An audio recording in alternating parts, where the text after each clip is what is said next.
From the WJAY studios in Oviedo, Florida, it's season 2 of Wipe Those Tears!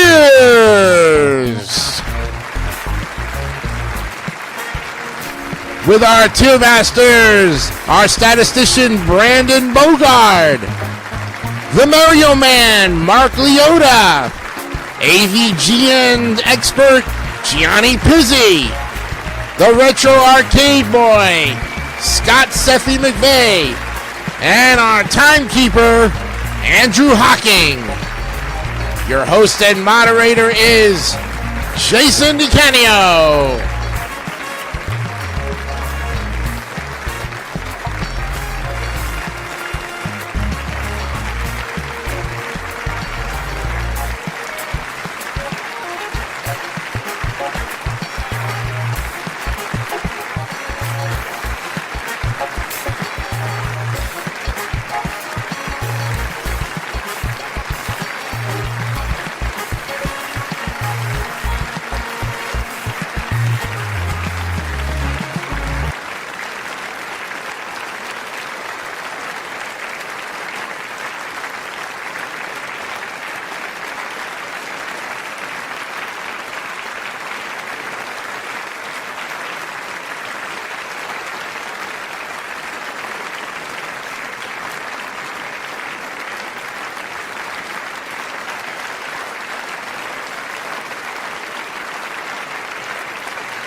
Okay, good evening, everybody, and welcome to this edition of Wipe Those Tears, episode number 48, March 12th, 2025. We're back at StreamYard, ready to go for another hour and a half to maybe 2 hours of possibly more grading on the NES games. Hello, Tim. Hello, Jason. Have everybody here. We got through that first week back with the computer, and you was right on several occasions where the board did not show up last week. We were looking at a blank board for towards the end of the show, and yet we still managed to pull 29 views out of our hat. Yeah. Good, considering. So, if we have that problem tonight, please let me know. But I have a feeling that StreamYard is implementing some new stuff, which we'll get the bugs out of it eventually. As we progress. Remember, this is a live show, folks. Whatever happens is going to happen. Some of the stuff is beyond our control. Yep. It happens when you have a live show. You don't know what's going to happen. Yeah. We're going to get started. Don't forget, tonight we have a Where Am I? Okay, that's the question for tonight. Cool. All right. And let's get ourselves to the rules. What was that? That's not me. That's not me. Not me either. I don't know. All right. Well, let's get to the rules of Wipe Those Tears. Okay. NES games of the letter S tonight, gentlemen. You're going to be grading more with cover art, playability. I'll give you a little bit of history of it. And 50 to 100 is what you will give that scale. We'll add up everything, average it out, and give it one overall score. Good luck. Okay. All right. And of course, I'm the timekeeper. Anytime you view your time right out, you hear this sound. Yep. It counts at 0. And we did actually have a buzz out last week, believe it or not. Yeah, because of courtesy of Mr. Bogart, of course. That's all right. He came back and was able to get his score. Yeah. So this time it will be no buzzers this time. No. No buzzers. No. Okay, let's get started on this. What we picked up from last time. All right. Good luck, everybody. Let's open up the board. Here we go. All right. Wow. Okay. Now we're having Yeah, we're having those issues again. There we go. Oh, dear. Okay. All right, and you can't see me because I'm not big enough. Oh. Well, that's okay. All right. What's the first one on the list? What's the first one on the list? The first one up on the list, if you would like to know, is There we go. Sesame Street, Big Bird's Hide and Speak. So we're going to be looking at the Sesame Street games of NES for the beginning of this S series. And Hide and Speak came out in October of 1990 by High Tech Expressions and Rydell Software Productions. So as you know, this is a game that was first digitized voice in the form of Big Bird. The game stars Big Bird and co-stars Little Bird. Features Bert, Ernie, the Count, Grover, and Elmo. Notice they put Elmo last. Thank God. Thank God. All four sides of the D-pad move Little Bird to the next window clockwise. A and B buttons both choose a window.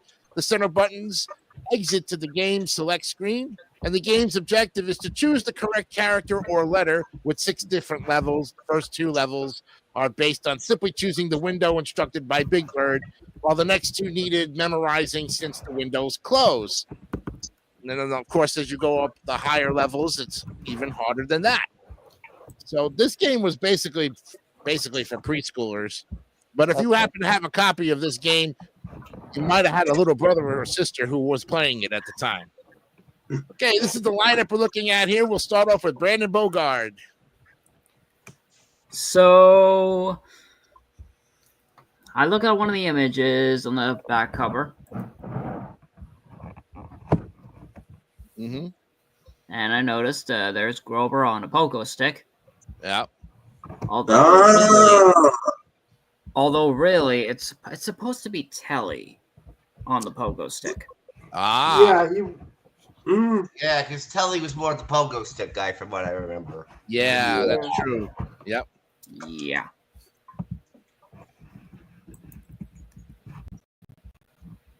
But either way, I'm going to give this an 87. An 87. Okay, a good start.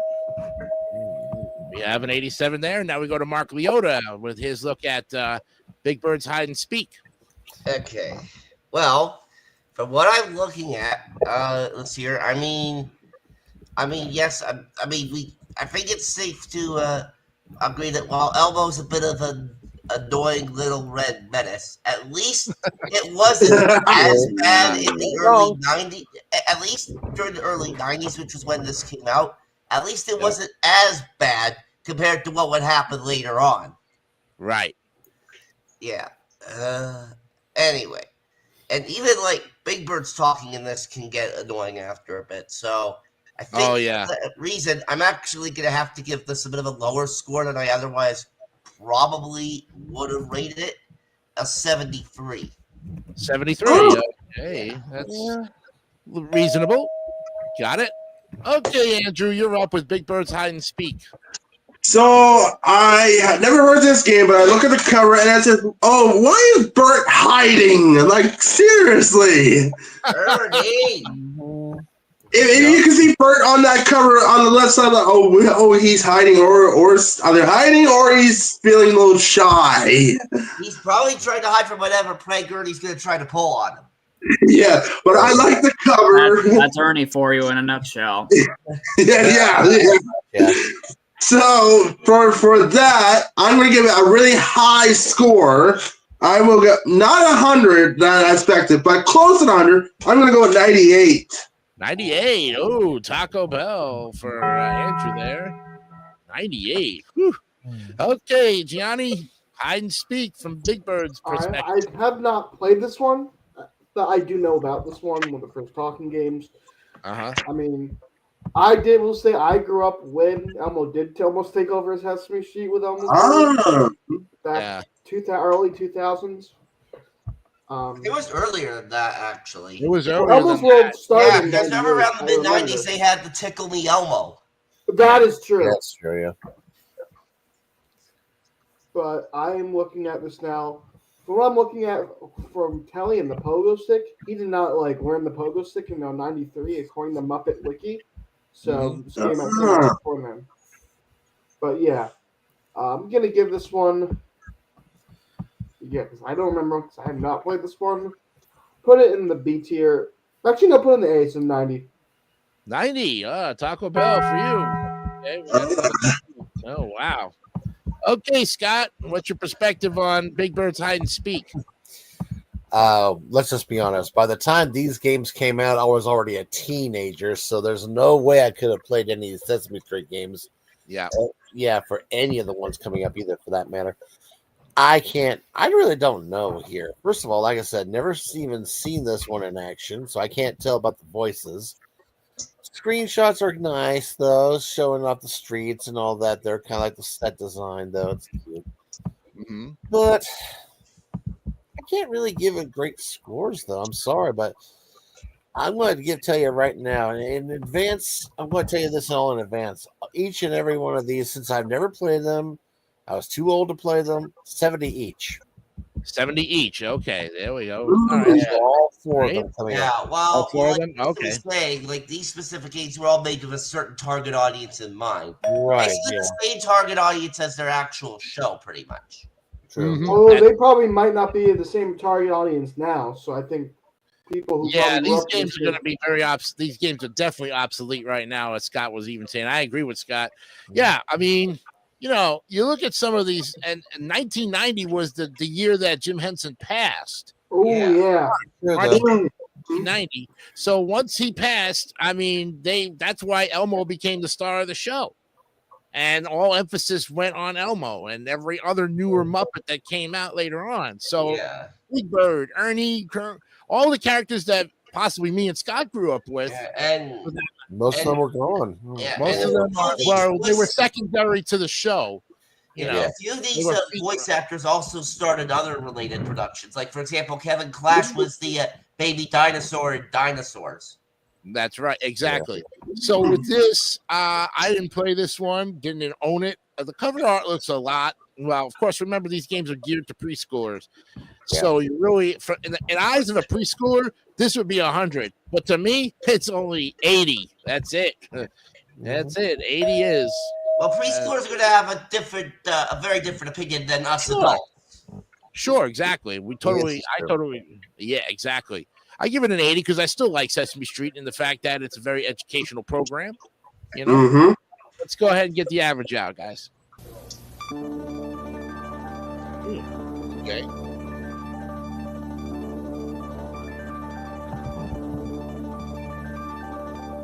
This one's going in the B tier. Surprise, surprise.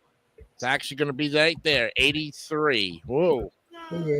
But yeah, 83 even. 83 even. Yeah, it's definitely up there among the longest continuously running TV series.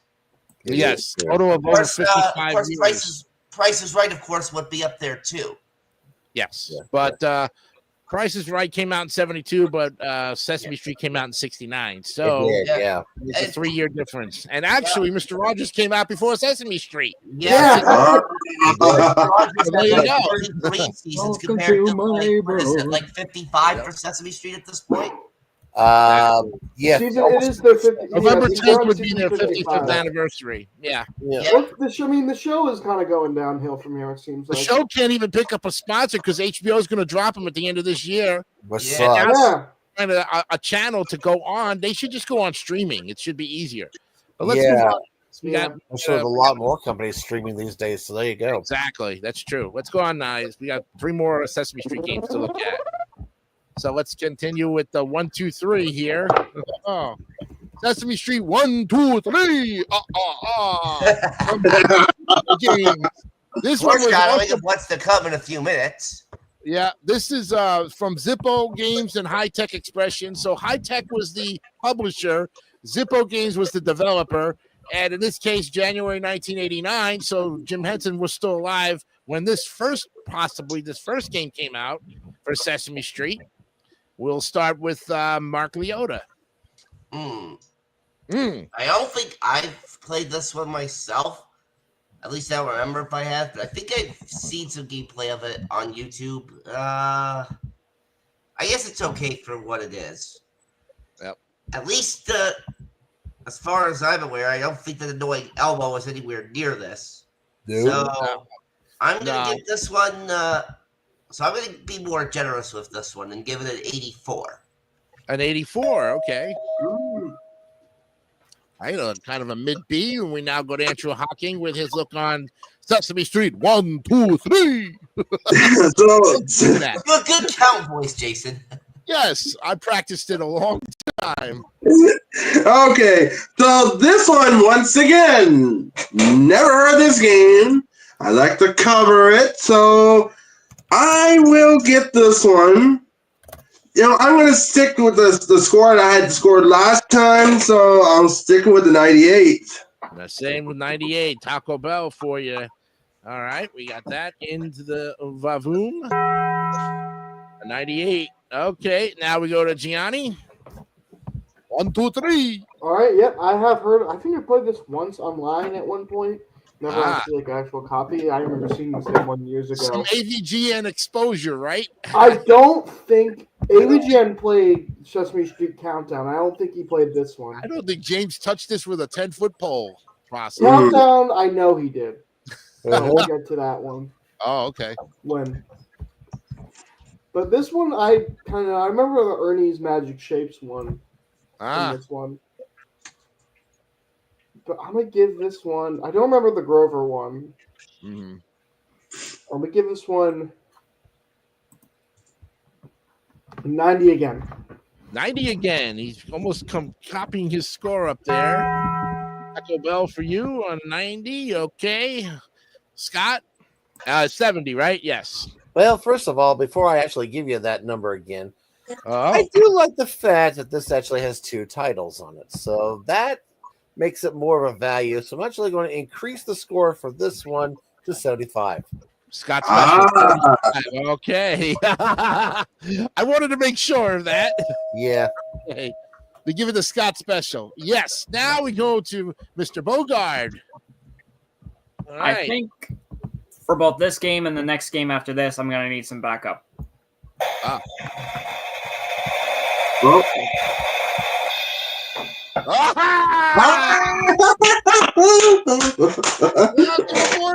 There, back. All right, what did this one say this time?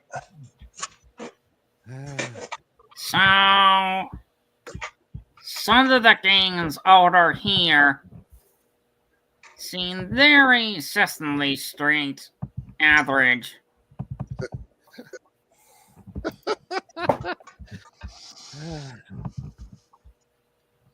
Little Jeff is gracious. For 1, 2, 3, I'm going to give it a 97. Whoa! Whoa! Whoa! A nice 97. Yeah, you got a Taco Bell with that. 97. Holy cow. Wow.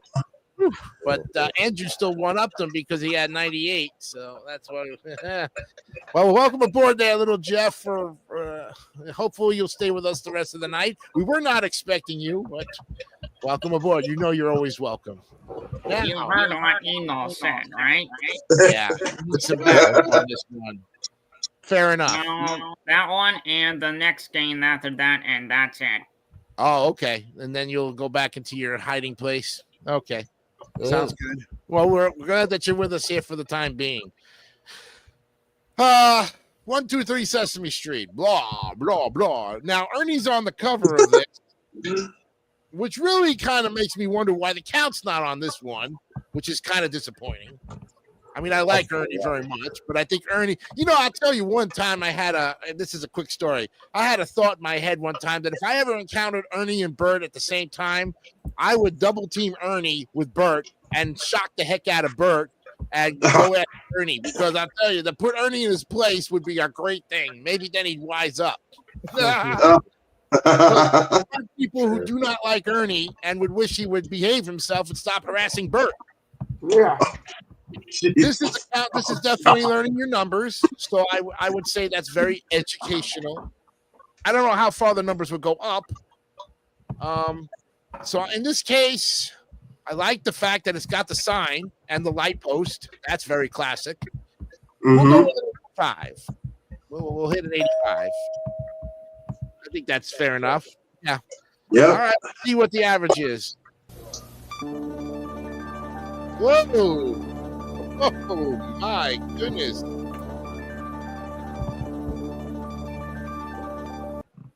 Well, you guys are 2 for 2 on your B's here. Yeah, going right there. 88.1 for this second game of the Sesame Street lineup. Wow. Oh, 1.9 shy of the 8 tier. Very much so. All right, let's go ahead to the next one. And this is ABC Sesame Street. Oh, boy.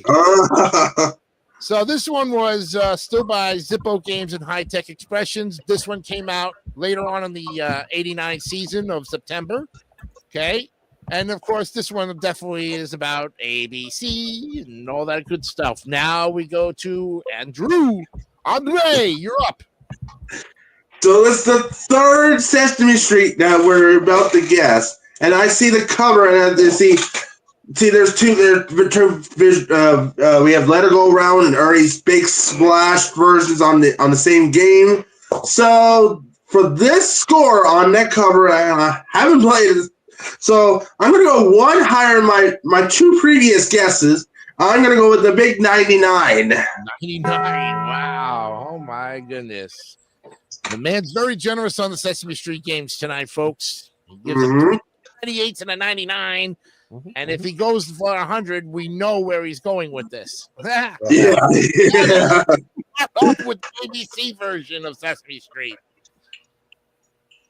Okay. Okay. Johnny, you're up. All right.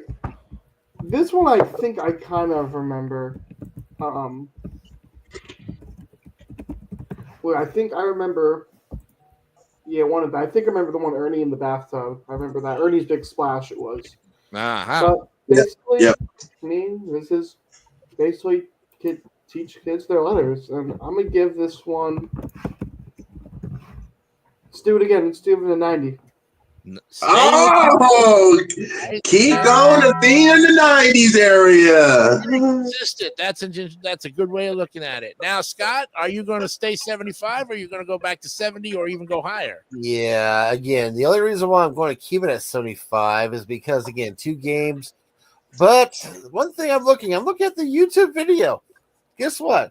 When you win the games, the characters just bounce. They don't change positions. They just move around the screen like they're static things. I mean, but still, it's Sesame Street. I can't give it. I'll still give it 75. 75. Okay. You got it. All right. Now we go to the group, the dynamic duo of Little Jeff and Miranda Bogard. So what Scott is saying, they're just standing there.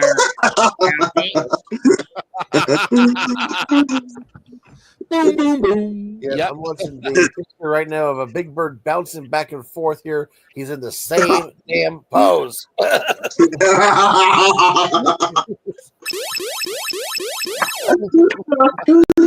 Oh. Acting down today like.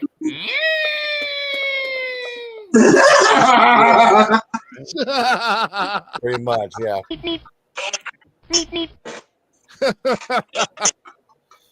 Okay. I dare grade this fast and catch that roadrunner. I'll give it a 94. 94. Whoa. Whoa. Little Jeff speaking up on behalf of his owner gives it a 94.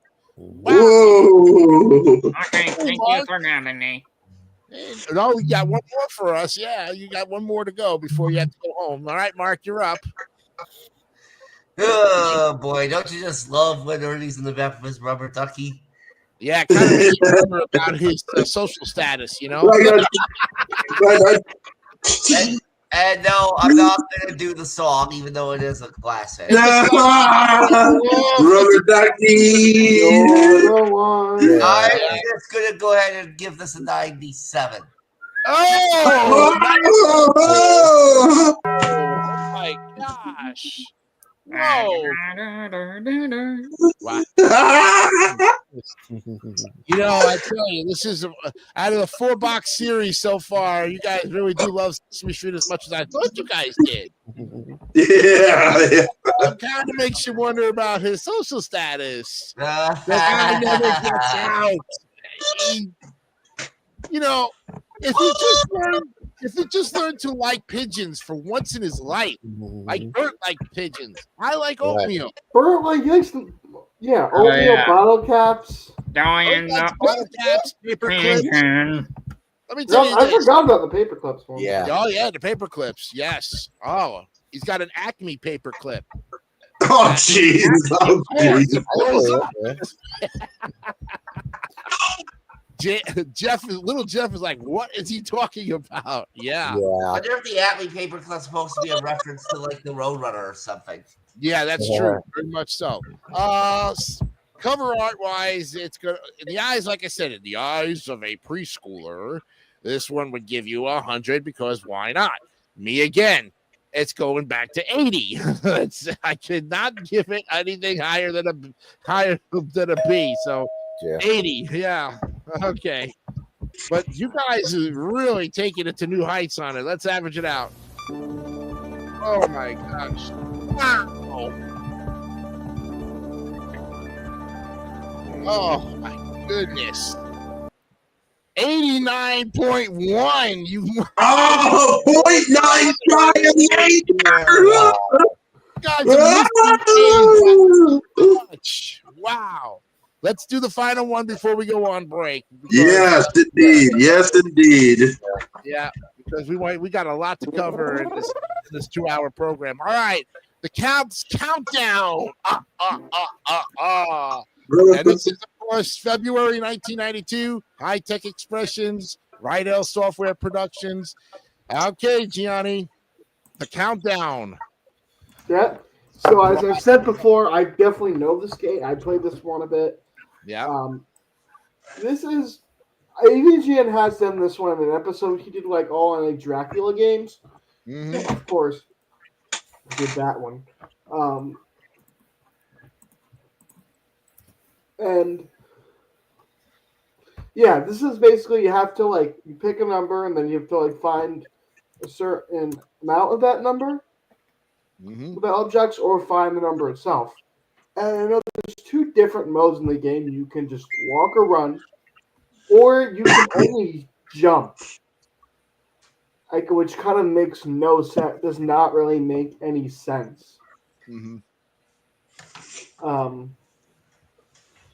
No, it doesn't make any sense at all. Like AVGN, when he mentioned, it's like, oh, imagine if you could play Super Mario Brothers, but you could only have the option or either run or all you could only jump, which makes no sense. But this was, I do like this game. I played a little bit. I will say with the count. I mean, this is his own game. I don't remember like in the early episodes of the count when he had like he had like psychic powers. Mhm. Whatever. Does anyone know what I'm talking about? Like his first think appearance? so. Yeah, Yeah. I've never seen some of those clips. Yeah. I think Yeah. they dropped that though a bit later because that was too scary. Yeah. He was very, Yeah. very vampire-ish in his first couple of Vampire-ish. Yeah, I appearances. think Might have they been even dropped scarier than the witch episode. I don't know. Yeah. But Yeah. I'm gonna give it. Let's give it 100. Oh, perfect score. Oh, Wow. There you have it.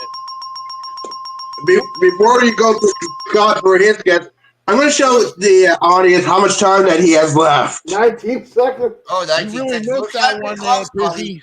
Busy. I really will say, I think I've been worse. I think I had been right by the buzzer. I think at one point. Yeah. So, Yeah, you got lucky. You got lucky right there.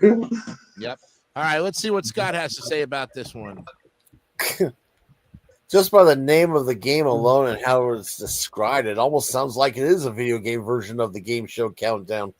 Yep. Yeah. We're back to 70. 70 again. Okay. All right. All right. We got that taken care of. Good. Nice going. All right. We now go to the dynamic duo again for their take on Countdown Sesame Street. Oh, well, let's just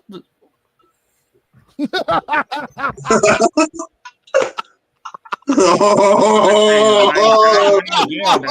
What the heck? Oh dear. I tell you, man, he just gave you a look like, what the heck? So as we can tell, the games look very different, Mhm. but they're all very unique in their own unique ways. Yeah. And so, my buddy and I are giving it a 98. 98. Whoa. Oh. Wow. All right. We got a 98 Yeah, from the thanks for Dun- stealing my joke, you moron. I had to. Oh, this is great. This is great. This is great.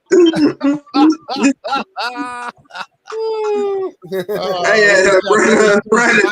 Yeah, hey, Brandon, tell Jeff, always hey, Brandon, do me a favor. If your puppet buddy is giving you that dirty look, get him back. Just get him back. Just give him that dirty look back. If he give you a dirty look, get him back. All right, let's move on, guys. Mark, you're up. I only know if I'm giving I a do dirty look. remember playing this like as a little kid, like probably when I was 3 or 4 years old. I don't remember if I ever had a copy myself, but I do actually have one now. Whoa! Whoa! Show him down! Show him down! Oh, just a game we play. And That was believe very it or happy. not, and this is no joke, I actually did play this on my YouTube channel several years ago. Oh! Kudos to you, man. Yeah, Nice. January 2018. To be exact. Oh!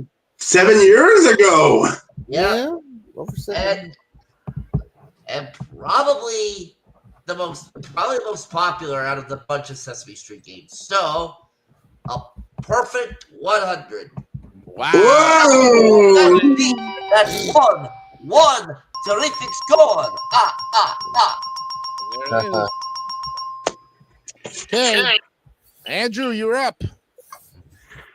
So I never heard this game, and I'm so glad, Mark, you got your show and tell for that game, of course. Yeah, right. That's for sure. So, Leave it to the- so I will definitely give, and I'm going to double up between the King of New Jersey and Mark. I'm a score of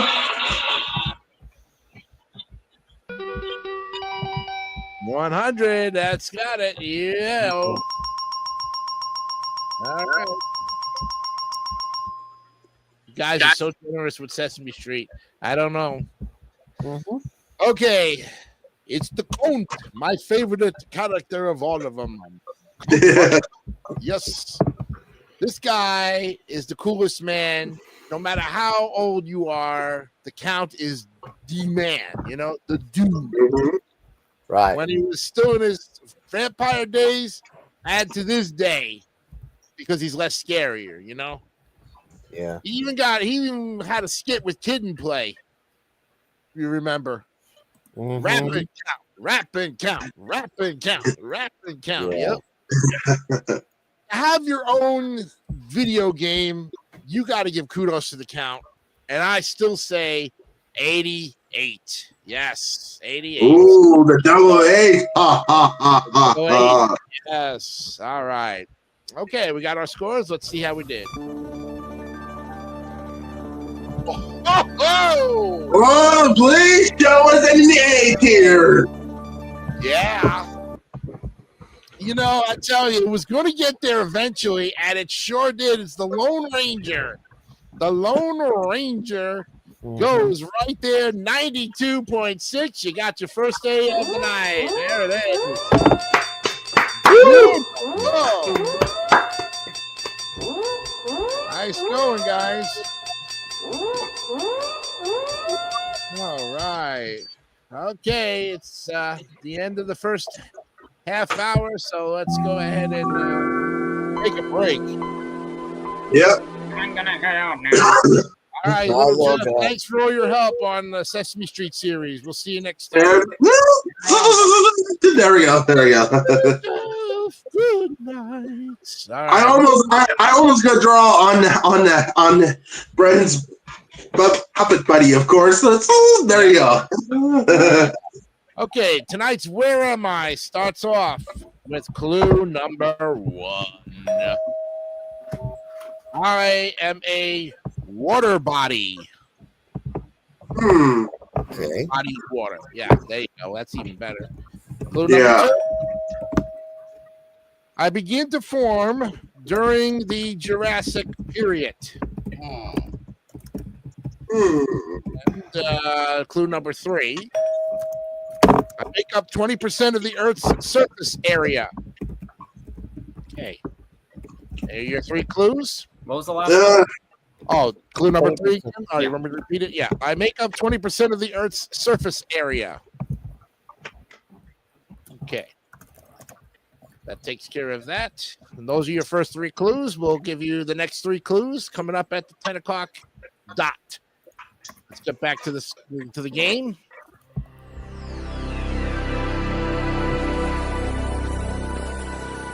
I love that sound effect. All right, next up, we finally get out of the Sesame Street series and into Shadow of the Ninja. Oh, look at this. By Natsumi and Taito. Title. August 10th, 1990. This is a side-scrolling action game. Revolves around a pair of ninjas sent to assassinate a dictator in a futuristic version of New York City. And a port was planned for the Game Boy, but was released in a rebranded form as Ninja Gaiden Showdown. Remake Shadow of the Ninja Reborn was released in last year. You are in the year 2029, and the evil Emperor Gurata has taken over the United States of America, building a stronghold in the middle of the nation's largest city. To stop him and avenge the innocent lives that were lost in his reign, 2 ninja masters from the Iga clan, Lord Hyatt and Lady Kaed, are sent to infiltrate the dictator's well-guarded stronghold and kill him. Woohoo! All right. It was well received upon its release.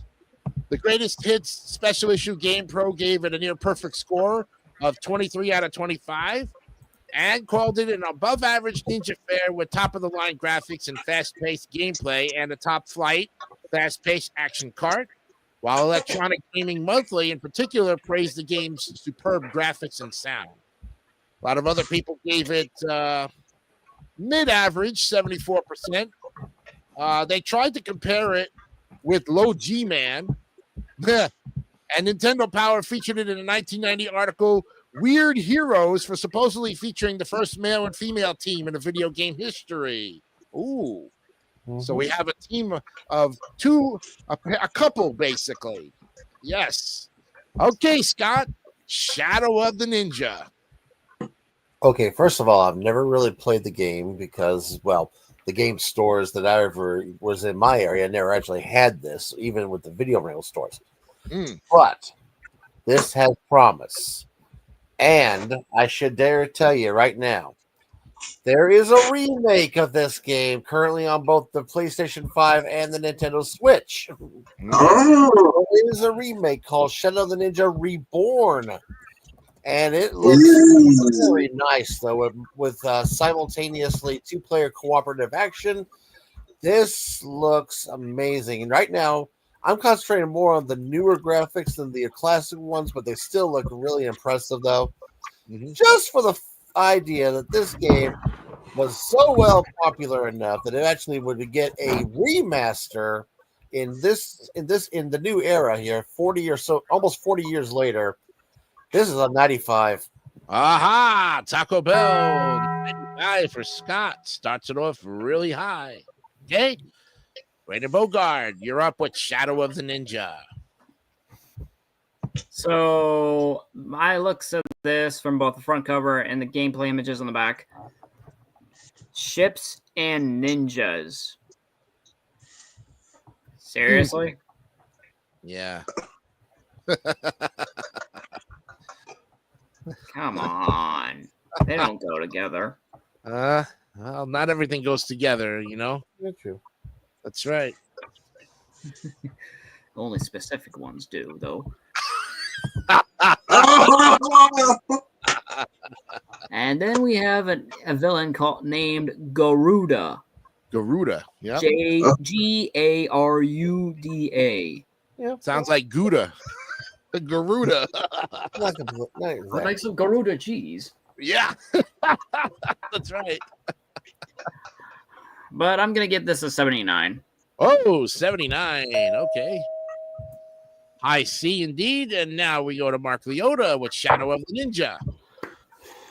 Okay, I don't think I have ever played this game. Seffi, what did you say the remake for this was called? It's called Shadow of the Ninja Reborn. Oh, okay. Yeah. I might have to have a look at it. Yeah, right now Amazon's selling copies of it, physical copies, $30. That is not too bad. Reasonably priced. Yeah. All right.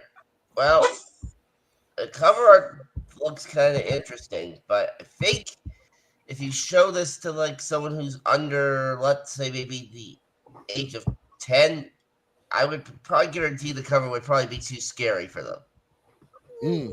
Maybe. And too inappropriate. At least the remake's cover is actually more cartoony looking. I'll tell you that too. Yeah. Yeah, well, I think these days they kind of have to make the covers look more like appealing and make it more like family friendly and stuff. A little bit.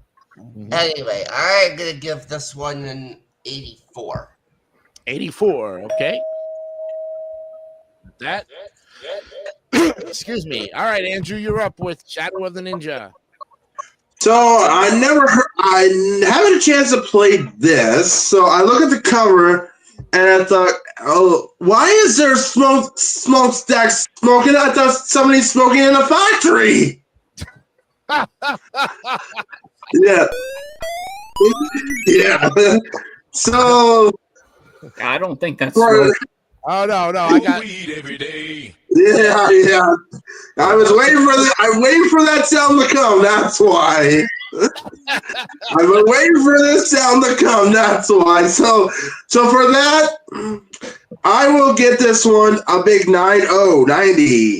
Oh, a 90. Look at you with a Taco Bell. Hello. Wow. Andrew Hawking, one thing about you tonight is you've been very generous with the games. A lot of A's tonight. Okay. Yes, indeed. Now we wrap it up with Gianni. I've not heard of this one, but I will say I like the cover art for what I'm looking at. Mm-hmm. A lot of blue border and a lot of action going on. Looks like here. I do definitely like the font, the logo, especially that S, the shadow. I'm gonna give it 85. 85. Okay. We have that. And put that in there. All right. Now, well, I've never played this game before. I do like ninja side-scrolling games for one thing. So if I had a chance at this on a rental, I probably would buy it later on, probably as a Christmas present to myself or a birthday gift. Yeah. The cover art is fantastic. I love that setting. That sunset is just gorgeous. And the characters just look like it's nighttime, ready to go in there with the shadows. I mean, ninjas come out at night most of the time anyways. They, because of the fact that they basically, that's how they hunt. That's how they go on their treks and stuff. So this game has that it's holding itself too. I will give it an 86. All right. Yeah. Reasonable. Okay. We have our scores. Let's go ahead and average it out. Okay.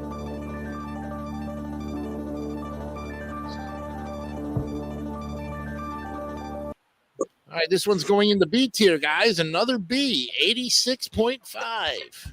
Oh, 3.5 shy, another A. I know, right? But it's a B. Yeah, I know, but it counts. But it counts. Always does. Yes. I mean, you guys have dominated with the B's a lot in this series. Yeah. NES. Yeah, you really like we have mostly the B's, 1A, and none in the C's or D's or the F's. I think we're doing great so far.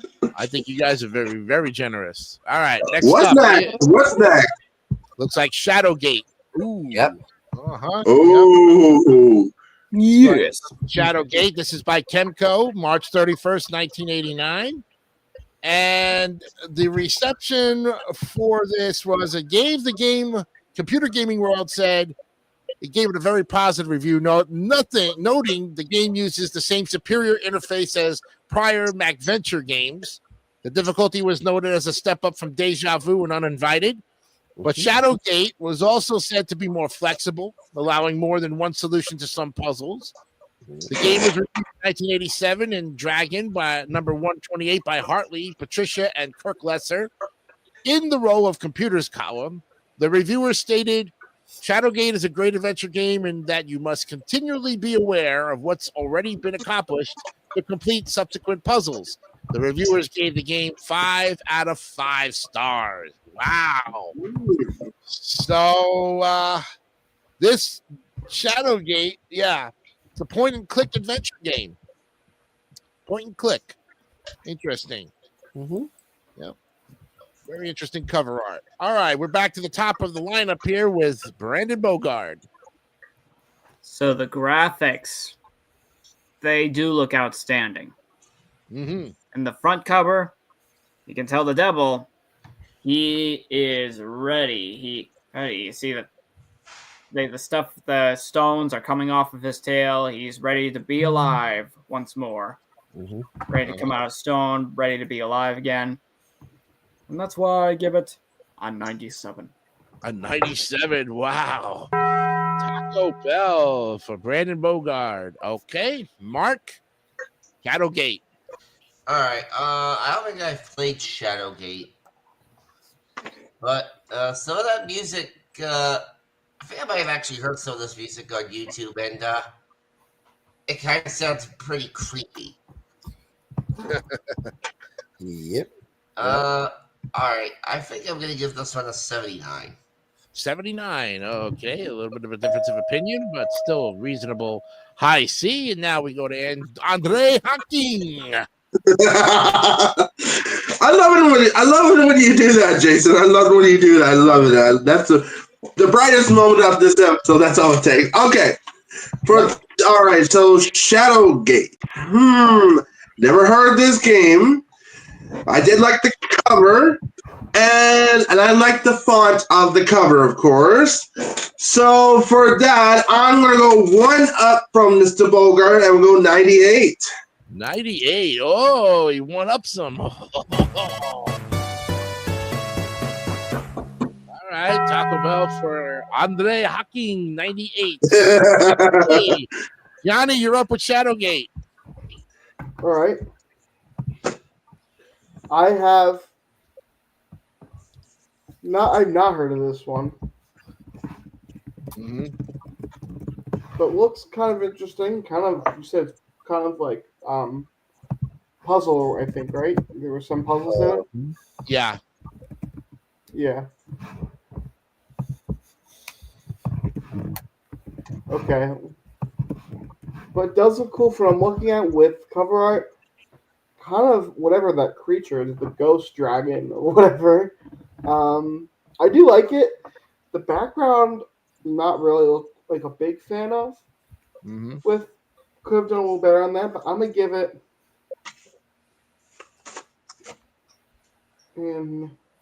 75. 70. A Scott score. Oh 70. yeah, it is a Scott score. Yeah. Yeah. Okay. Okay, Scott, what do you have to say about Shadowgate?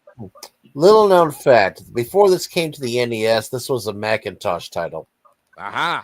So it was seen on computers as well that way too. This is actually a good remake. Yes, there had to be a little bit of censorship because of bringing it to the United States, like no crosses, no, try to get rid of some of the gorier stuff. Yep. Other than that, it's still a great point-and-click adventure. I actually remember playing this one, and it was not easy. I'll say that, but it's still very cool looking. And this is a 99. Whoa! Oh, one ahead of me. I won't mind that. I won't mind Locked that. down for the Taco Bell there. 99. Wow. God, I won't mind that. I won't mind that. Why short of a Happy Meal? Oh, Yeah. So I looked at the cover art from the Wikipedia version, and I like it better than the actual one we have here on the board. Now, why couldn't they just use that one instead? I don't know. I think that's a computer version. If it's the computer version is so much simpler than the NES one. Okay, this NES one has a lot of things going on it, and I can't make out symbols at all. It looks like a spider web in the background or broken stones. So that I take 10 points off just for the cover art. Never played the game, but I would probably like it because it is part puzzle. So in this case, it's going to get probably an 85. Okay, all right. 10 points off for cover art is just killer right there. All right, we got our scores. Let's go ahead and average it out. Whoa. Okay. Yeah. 88.8. Wow. So another A. Oh my God. That's once again, we're almost got an A for the fifth or sixth time tonight. Oh, here's one more little bit fun fact here. I'm reading on the wiki. This was one of the few games from the NES library to actually be translated to Swedish. Oh, wow. Oh. Swedish. I guess they really know they like their games just as much as we do. Yeah. Oh God! Oh God! I mean, for sure. Okay. Oh God! Oh God! Do that. Yeah. All right. Next up, guys. Looks like Shattered Hand or Shatter Hand. This was a good one. Oh, okay. All right, Shatter Hand. This is by Natsume, Angel, Jalito, Johnny. 1991, and it's a side-scrolling action game for the NES. And let's see, set in the year 2030. Group of military renegades known as Metal Command, led by General Gus Grover, are seeking to conquer the world by building an army of cyborg soldiers. Steve Herman, he's a young police officer from the Bronx, my kind of town, ends up losing both of his arms during a skirmish with members of Metal Command. And after the incident, Herman is offered 2 specially developed cybernetic arms developed by the Law and Order Regulatory Division, or LORD, to replace the ones he lost. Herman accepts the offer and becomes an agent, codenamed Shatterhand, who is now tasked with the mission to defeat Metal Command. Ooh, wow. Okay, it was a favorable reception from the critics. Very short reception. Okay, we'll start this time with Mark Leota. What in the world is that guy on the cover pointing at? Oh, he's not. No. He's not. I promise. Yeah. Well, to me, it looked like he was pointing at something. I don't know. Yeah. All right. Well, first off, I have not even heard of this game at all, nor have I played it. But yeah, like I don't know what this guy on the cover is trying to do. 72. Wow, 72. Okay, low C there. Now we go to Andre Hakim. And a hiccup. I cannot believe it. I cannot believe you said that. Okay. So I never played this game. I look at the cover and I see the guy taking his fist and punching that part of the H in the word hand. Yep. So, and for that, I'm going to keep it right in the A's. I'm going to go 97. Wow, 97. Holy cow. Another Taco Bell for the man of the hour. 97. Holy cow. Okay, Johnny. Shatterhand. Shatterhand. Okay, that sounds like an interesting one. Something James would cover because it looks like it looks like James with sunglasses. Yeah, exactly.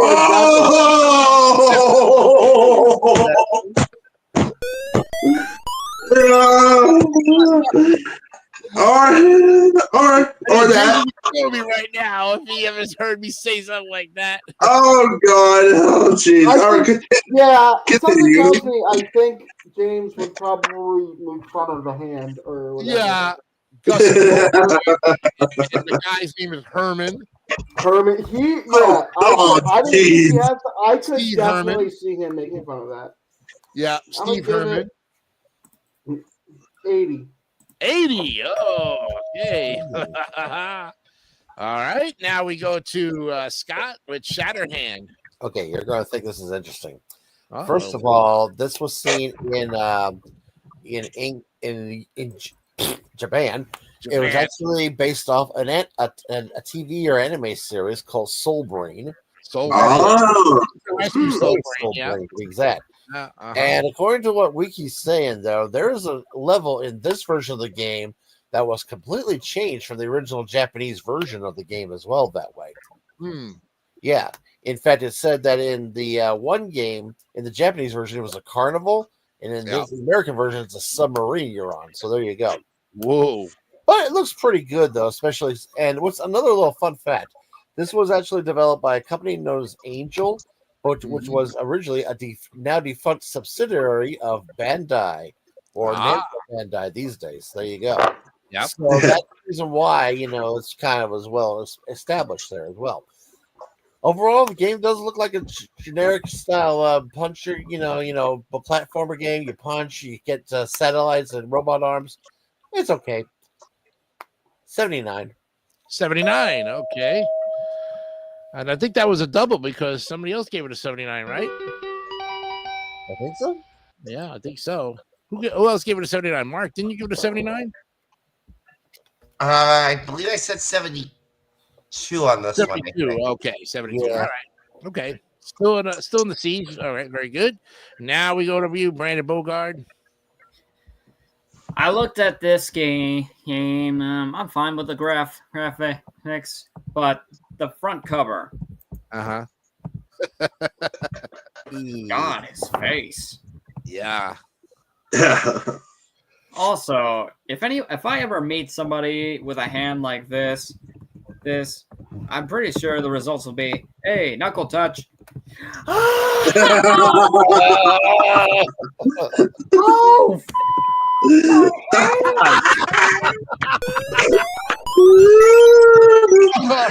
Smoke weed every day. Oh, yeah. God. Okay. Wow. Too hot to handle on TV, Yeah. Uh-huh. I'm gonna give it a 70. Oh, 70. Wow, just barely passed it. Okay. All right. Well, I never played the game, but I would have loved this one because I like side scrolling. They're just cool. That reminds me of Al Bundy with a big hand and his, Oh. Psycho Dad. Psycho Dad. Psycho Dad. Now, Steve Herman, isn't that Steve Austin's brother? He's the half a $6 million man, so he's the $3 million man because he only lost. Man. Yeah, I know, right? He's not the bionic manwich, but still. But that image right there, I mean, if you look at it enough times, you'll have bad dreams when you see the guy on the front cover. I mean, seriously. I have to say, I'm how he impressed. can calm down if he eats a manwich. Yeah. Yeah, that's for sure. I'm gonna say 86. There we go. Why not? Not a 9, not an A, but a high B. That's about right. Okay, let's average it out. Ooh. Well, I was quite shocked. Well, it's still going to go in the B's, but it really is low, guys. 80.6. Oh, my. Still in the B tier. And that ends the second half of our first half of our show here. So we'll so it's ready to go in for more Where Am I? Good job on that Shatterhand game. Got a B though, despite the fact. All right, let's put up the Where Am I? You guys clues 4 through 6. Anybody got an idea of what I'm talking about here with Where Am I? Not Well, yet. Small inkling. I think we need some more clues. More clues. You got it. Clue number 4. This one says the equator divides me in two. Okay. Uh-huh. Okay. And clue number 5. I am the second largest ocean in the world. Okay, now I know. ooh, Now you got it. That's got okay. I got it. And So clue did number I. 6. Yep. Lindenberg made the first non-stop solo flight across me. Hmm. Oh. oh, So those are your next clues. And anybody need to take a break or use? I'm a gonna little- run to the bathroom real quick. All right, Yeah. we're gonna play Zombie Nation. yeah. And while our team in Jersey is heading to the washroom, we have a fast update on the times, of course. Oh, okay. Go ahead with your timekeeping. Okay, so the first two halves on this one, we got the combined total. Scott got 2 on the first part. Ah, nice, Scott. Very good. Okay. And of course the King of Jersey, Mark and myself, the combined total of 2 apiece as well. Hmm. See, I was keeping track. That's why I was keeping track. That's why. You are the timekeeper, my friend. You must keep good stats. Yes, it is. Yes, it is. Mr. Statistician, how are we doing on statistics wise of our games so far? So far, we have 181 more games to grade. Yep. And if you take a look, and most of the time nobody ever sees this, but these are the games that we have to grade in the next few weeks and months. And when we finally get to, there is an actual game called Zombie Nation. Wow. My Yeah. biggest question. My goodness. Could it not get any Yeah. better? I mean, Yeah, and of course on the Where Am I? I think I make a guess already, so I'll find out at the end. That's why. My biggest question on this list: where is Tag Team Muscle? Because it is. I moved it. PMs. yeah, I Trim know into we the moved T. it. Trim into the It should be T. right there. It should be right there with next to Taboo. I see it. I see right it. here. Oh, I see. There it is. There it is. Found it. Nice. Yeah, I moved it. I saw it when I first signed into the account. Yes. And yes, I did log in and have all of that fun stuff. And these are things you don't normally see in it, but here are the A's so far, guys. I'm going to give our viewers who don't ever see this. Here are the games so far that we have that's been 90 to 100. And Okay. as you can see, if you find your favorite game, you know where we went. with Yes, it. and there's my favorite Jeopardy, the Junior Edition. I play it all the time. Let's There you see, go. we gave Hollywood Squares, Family Feud, that Stop too. Count, That too. regular Duck Hunt, Double Dribble, Double Dragon, even got in there too. The first Double Dragon got in there. Surprised the second one didn't get into the A's. It actually went into the B's. There was Pac-Man and Monopoly. Yep. Knight Rider. Couldn't believe that one. That was a shock. Yeah, it was. Yep. Those are your A's. And here are your B's. 1943, which was a little bit harder than 1942, by the way. Yeah, it always I can't was. believe the American Gladiators in the B tier as well. That was a challenging one, yeah. I don't know, Battleship. I feel like I might have given that one on because that was from my first episode on the show. Yeah. Remember that one? Mhm. Johnny, Mark, and Brandon Bogard were like the original. I was not in the first episode we did NES games. of the NES games, right? You came in because Zach was in for at least the Atari. I guess there's Contra in the B tier, which is a surprise. There's Classic Concentration. That's my favorite game as well. That's my favorite game as well. I play it all the time as well. Yep. regular golf. I mean, that's one that normally,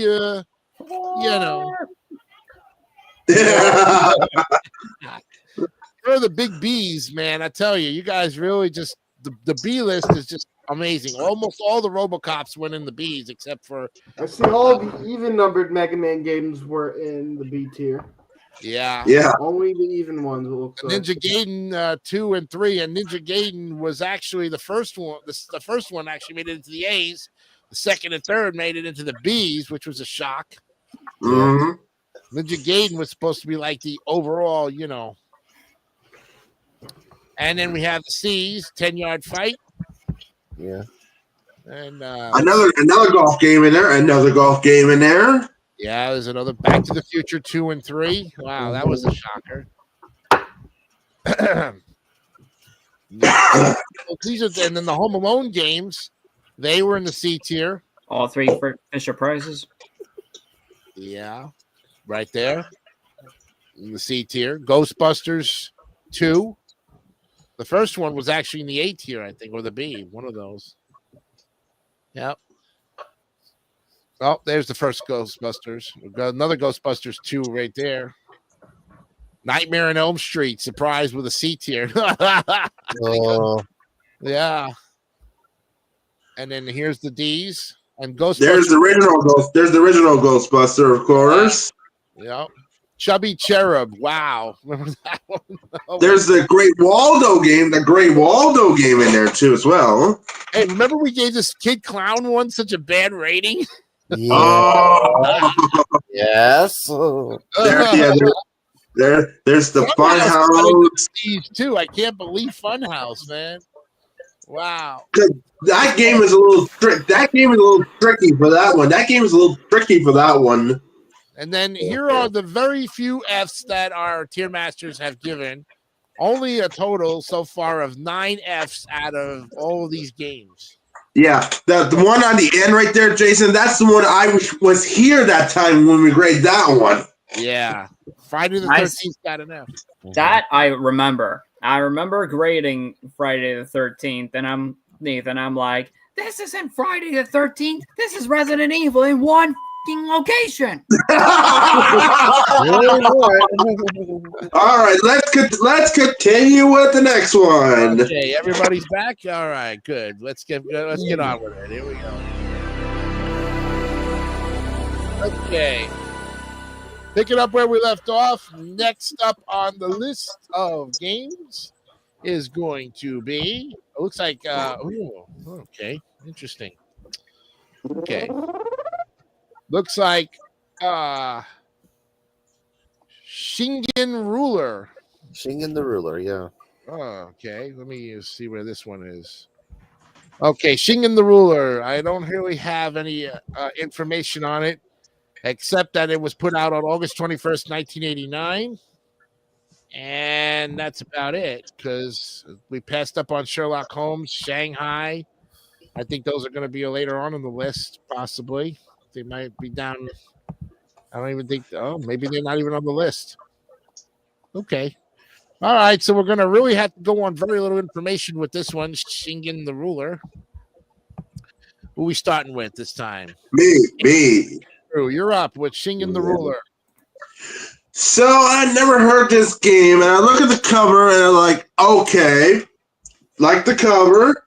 So for this one, if I can find this game out, I might give it a try. So, and I love giving the A grading. I will give this one a big 96. Wow, 96. Taco Bell for Mr. Andre Hakim. Yanni, what do you have to say about Shingen the Ruler? Have not heard of this one. Shingen the Ruler. Yeah. Yeah, I have not heard of this one. Looks almost similar if you know about Master Chew and the Drunkard Who. Yeah. That was James' bane of existence. One of them. That was the one where he had the pickle on. One of the very first episodes. Shit pickle, yes. I didn't know if I could say his name on here, but Yes, you can. all right, shit pickle, yeah. It was like I think episode 9 on the very first. Yep. Love Shit Pickle. He was cool. Oh yeah. Anyway, I'm gonna give it. I see a map of it. I don't know if he has played this game, by the way. I'm gonna give this one. I can't see that much information on it. Doesn't look like a very exciting game from what I'm seeing. I'm gonna give it a 60. Ooh, the first Yeah. First buzzer of the night. First buzzer of the night. buzzer of the night turns out to be an AVGN smash burger. There you go. Yeah. Okay, Scott, what do you have to say about Shingen the Ruler? Well, I did find a little bit about this. It's one of those strategy games where you have to micromanage again. Ah, And I don't know why, but the graphics don't look as good as even a Koei game. It looks bad. It makes it 55. I'm sorry. whoa. Oh, another buzzer. Double buzzer. We got a D and an F, and now we go back up to Brandon Bogard with Shingen the Ruler. I have to agree with Scott. The graphics don't look that great on the gameplay images, and the guy on the front cover. Ugh. How do I describe this guy? If I hadn't removed my beard, Oh, and if oh he had God. removed his hat, Mhm. I swear to God, I'd be his twin. Yeah, there we go. There we go. That has to look like me with darker skin. Uh-huh. I'm gonna give it a 68. Oh, yay! Wow. Yeah. Well, we went from 96 to three, 2 D's and an F. Wow. All right, Mark, you are up. What do you have to say about Shingen the Ruler? Yeah, I don't really have too much to say on this one. I mean, I haven't heard of it. Yeah, I don't really know anything about this game, so I don't really know how I can properly give a critique here. So I'm just gonna give this a 65. 65. Oh, another one. Oh my goodness. We really have a difference of opinion here, and I'll tell you what, you might get a really big difference of opinion because based on all I can go off of is the cover art. This guy looks like something out of the Imperial Dynasty. You know, Even though it's supposed to be Japanese, go figure. oh, Japanese, go figure, right? But I tell you, he looks more like the guy from Bonanza in a Shogun down with Papa. I'm serious. Yeah. He's got that serious look like, what are you going to mess with me, you tobacco chewing dude?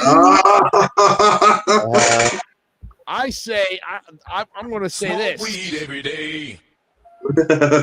55. Yeah, 55. Why am I surprised? Most of them got the buzz except for me, of course. Andrew, you have basically a very generous offering of ratings tonight. I'll tell you. But let's see Yeah. what this game truly goes with here. Let's see. Oh, man. Never get.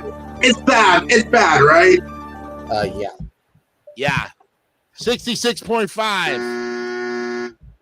Yeah. Bighorn. Yep. First D of the night, guys. Wow. We haven't had a D in quite a while. Oh, we had a D last week, as you can see this game right here. Oh yeah, that's right. That's right. I forgot. And I forgot. Romance 2 was in there as well. Yeah, we haven't had a F, we haven't had an F grading in a long I time. really thought we were, but see, Andrew, you saved it from being an F with your 96. Oh, good. Yeah, Phew. Yeah. Sigh of relief right there. Okay, next up is shooting range. Whoa. Ooh, well, that's a good one. By Tosei and Bandai, another two good companies, and this is June of 1989. This is with the Zapper light gun, Gianni. Oh yeah. Yep.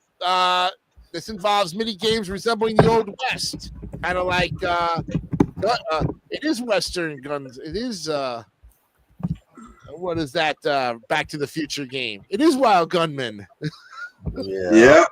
Oh, yeah. The objective is simple: shoot the red and white targets on the characters' heads and watch your energy level. It also includes a carnival-style game where you shoot glass bottles in a saloon, and it uses the NES Zapper for controls. Very simple game, and this time we will start with the AVGN expert himself, Which Gianni. I think he has actually mentioned this game because it was the Zapper. You talked about the Zapper. Yeah. And there's one screenshot of this game, I think, with somebody having, it's like an Indian or whatever, with like a white and red ball, I think. I remember seeing a picture of that in the game, in the video. Mm-hmm. I think it was one, oh, you got to use your hands. That's like a baby's toy or whatever. I think it was one of those games. Yeah, that was Wild Gunman. It was Wild Gunman, yeah. But he said that. He didn't mention this game, but he definitely played it when he talked about the Zapper and the NES accessories. Yeah. I'm going to give it a 78. 78. Okay. Oh, 78 for that one. All right. Scott, how about shooting range? Looks like a generic style shooting game, but at least it has some variety. I like the idea of trying to go after an aliens and then some Wild West stuff and all that. You know, it's kind of cool looking. 88. 88. Oh, okay. 10 points higher than Gianni. All right. Good job. Rated Bogard, shooting range. Okay, so it's nice that the famous orange gun for NES is included. Yeah, or the gray one. You could probably use either one, but I think they probably updated it. yep. I wasn't aware that there was a gray one. Yes, Johnny, there was a gray one before the orange one. I knew about the gray. Yeah, I knew that. And most of the later consoles, when you got the action set, came with the orange gun. Yeah, they did. Yeah. Okay, well, I got an orange gun. all right. So one of the gameplay images, the top one, it's like a floating brain combined with an octopus.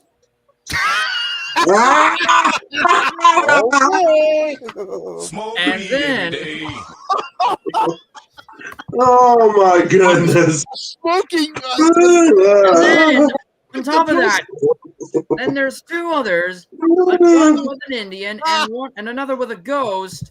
I posted in the private chat, and they have like a candy cane mint on their. The ghost is holding a candy cane mint, and the Indian has a candy cane mint on his head. Or is that supposed to be some kind of bullseye for crying out loud? Oh my gosh! Wow, it's the observations. Yeah. With the gun included in multiple games, I'm just gonna give it a 72 and give it a pass. Okay, sounds good. Yeah, but look at here's Brandon Bogart's time he has left. How much? 22 seconds. I was a little worried about that. Yeah, So- I know, right? Okay, no problem. Mark, you're up with the shooting range. All right. Well, even though I did have the NES Zapper, it wasn't for this game because I never had this game. Right. Probably had Hogan's Alley. Yeah, I don't think I had that one either. I know I had the Zapper for Duck Hunt. Right. We all had Duck Hunt in some way, shape, or form. Oh, but yeah, I don't really know anything about this game. Let's see. 74. 74. Okay. All right. Andrew. Shooting range. So I never heard this game, and it's almost just like familiar as Duck Hunt, like Mark mentioned, of course. Yeah. So I love the cover. You got every single scene you play in this game, of course. So I don't know why someone didn't get an A on this one. So I'm gonna give a nice score of. Oh, perfect score. Wow. Oh my God. 300s it. Wow. Okay. The tribe has spoken. Survivor. Oh wow. Yeah. Now let me put it to you this way. I've not played this game, But if I was going to compare it, I would actually take this to a Hogan's Alley because there is a shooting game with the Wild Gunman, and there is the carnival game with the can. That's you got those settings. So if this is as close as Hogan's Alley is, I would rather play Hogan's Alley. Probably get a better price on it. This one might have some different things. Maybe if I rented it first, probably. But I bet you it's probably very overpriced. I don't like the cover art. I think it just doesn't.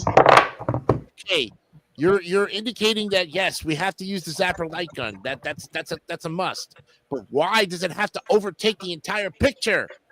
No, 65. Oh, 65. I mean, when a weapon of that sort just overtakes the entire picture, you're not seeing all the other games very distinctly in the background. Do you see what you're playing? So if the gun is the total focus on the game, that would turn me off. At least with Hogan's Alley, you have the guy in the front there. You know what you're going to be playing against. All right, we got our 6 scores. Let's go ahead and average it out. Okay.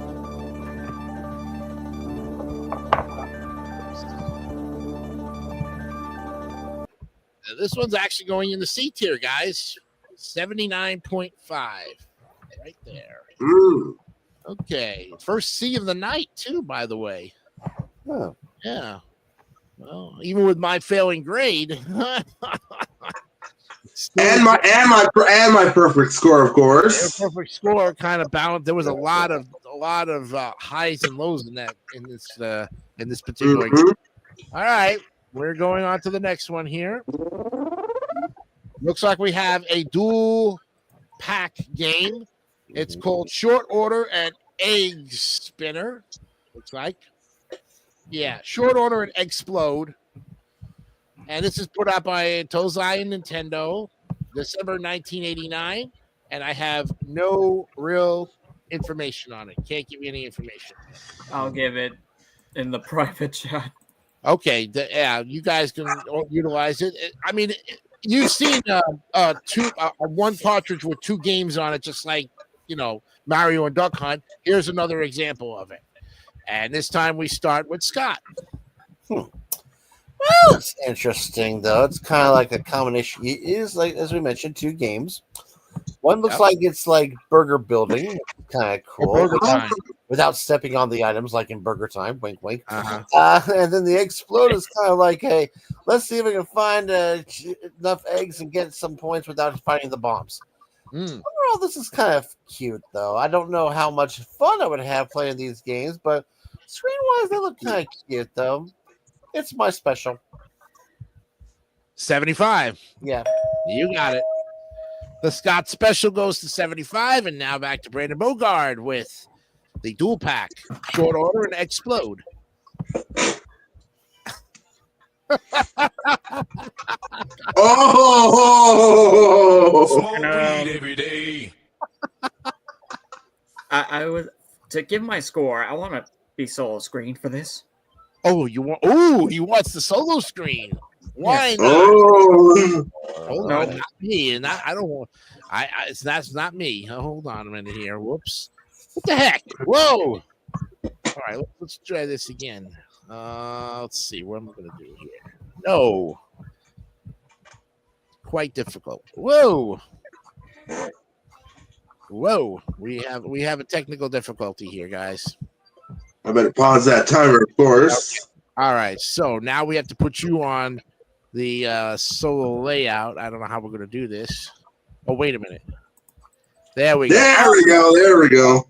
You have the solo layout to yourself. Okay, you can start the timer. Yeah. Timekeeper? Got it. I understand shorter order. Uh-huh. Egg explode.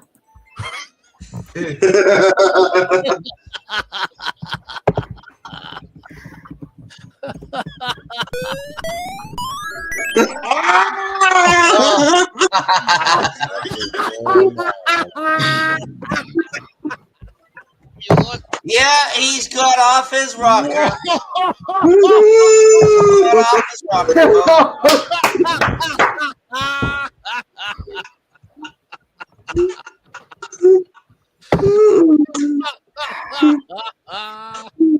Wow. Folks, if you're watching, we're having a great time so far. I'm sorry. Yeah. I'm sorry. I'm sorry, but even though I like Short Order, but unfortunately, because of Explode, 50. Oh! Oh, the first 5-0. Well, I tell you, after all of that, and you would have, if you would have saw the expressions on our faces, how we just I almost fell out of the chair. Yeah. Pretty much. Yeah. Okay, Mark, you're up with the combo pack of Short Order and Explode. I think I've seen this dual pack before. Yeah, it's a first. Yeah, but like even like on the Switch, if you've noticed, they've had like dual packs with some of the games. True. Like for example, I think there was a dual pack they had recently that contained the first 2 Monster Hunter Stories games. Yeah. As far as this dual pack goes, yeah, I don't think I've really played either of these 2 games. 69. Whoa, another D, 69. All right, we got a C, a D, and an F. And now we go to Adler Hawking. What did Brendan did? He did short screen on that one. Solo screen. Yeah, I want a solo screen. I want a solo screen as well. Mr. Hawking wants a solo screen. Okay, you got it. Start your timer because only to be fair. First of all, why? Why would you have 2 games of Short Order and they explode? Like, come on. Thank you, Jason. Thank you. So, for that, I'm sorry. You know what? I agree with Brandon Bogart. 50 as well. Oh, the double up. Yeah. That's your Thank first you, my friend. night there. Now bring them all back together now. Oh my goodness! All right, well, Johnny, do you want a solo screen too? Since we're all kind of, I mean, sure, I guess. All right. Oh, okay. I mean, I feel like a solo screen. part of it. Short Everyone's order. saying that Explode doesn't make no sense. I think some game doesn't make no sense. You're Short Order, you're making burgers. We already have the game for that in the name of Burger Time. That's right, and you're from Jersey, Yeah. so Short Order Diner. You know that's Exactly. Although this game was probably made back when diners are good, back when 24-hour diners were 24 hours. Pretty much. Yeah. I would, if AJ had a whole food episode, I think he should. I think he would have. He probably should. And I think he filmed, the first season in 2006. I think he grew up in New Jersey. I think he filmed it in New Jersey the first season. He had a little like side room instead of the basement. I mean, the AVGN room was a small. I remember that, yeah. And then he I'm going to graduated. give this one 65. Oh, 65. Yeah. All right, put yourself back in the mix there, buddy. Yep. Bring it all back together. Poor guy, you know. All right. Looks like I'm going to have myself a solo layout too. Oh, okay. I'll start that timer now. Why? Why do you have to put a combo of these 2 puke games? Really? Just No. sad. I mean, it ain't worth the money. It ain't worth the time. I would rather see Tetris and Dr. Mario as combo pack. Really? Yeah, got me scarred. 50. Yeah. I mean, come on now. Really? No, thank you. I think we all had a taste of it except Scott. Poor guy. Scott, we'll give you a solo next time you ever want it. That's all right. I'll see if I want one or not. Let's go ahead and average this out. I tell you, if this is going to the F tier, we're all in shock. Probably won't. Well, I tell you guys, this is only your 10th F of the night of the game. You got it. 59.8. Yeah. Has it shot? I'm telling you, 59.8. It missed it by 0.2 for a D. Dang. It goes in the F tier. That's only your 10th F overall. Wow. Yeah. And that brings us to the end of the third quarter of the game here. What's way to end it, right? I tell you. See, right. I was right. It'd go right to the F. Every time, most of us only got in the 50s area. That's why. For sure. Definitely. Okay. We got 3 more clues to get us through here, and then we'll go ahead and find out your answers at the end of the show. Clue number 7 is I touch 4 of the 7 continents. Okay. Clue number 8. Christopher Columbus crossed me in 1492. And I think this one will probably give it to you if you didn't already get it. Clue number 9. Ancient Romans named me after the Greek god Atlas. Yeah. I think you guys got it. Oh, yeah. All right. But we'll find out your answers at the end of this fourth quarter. But we've got another quarter to go. You all good? You need a break or anything? I'm good. I think I'm good. Okay. Let's get back to it, guys, and continue on. Wow. So, episode 48 has officially got an F in the game. Wow. First F in a long time. Long time. Yeah, a couple months, at least with that other game that was behind it. With McGimmick or Gimmick or something of that sort. Mr. Gimmick. Mr. Gimmick, yeah. That was early in the series, season 2. Yeah, exactly. Yeah, that's true. All right, let's go to the next game on the list. Billiards game called Side Pocket. Ooh, I love Okay, it. here we go. Put out by Data East and Namco, October 30th, 1987. Yep. This NES version has 4 levels, and the player starts with 5 lives as opposed to 2. It also introduces 4 different rack configurations that become standard in later versions, where the arcade version only features 6-ball and 9-ball racks.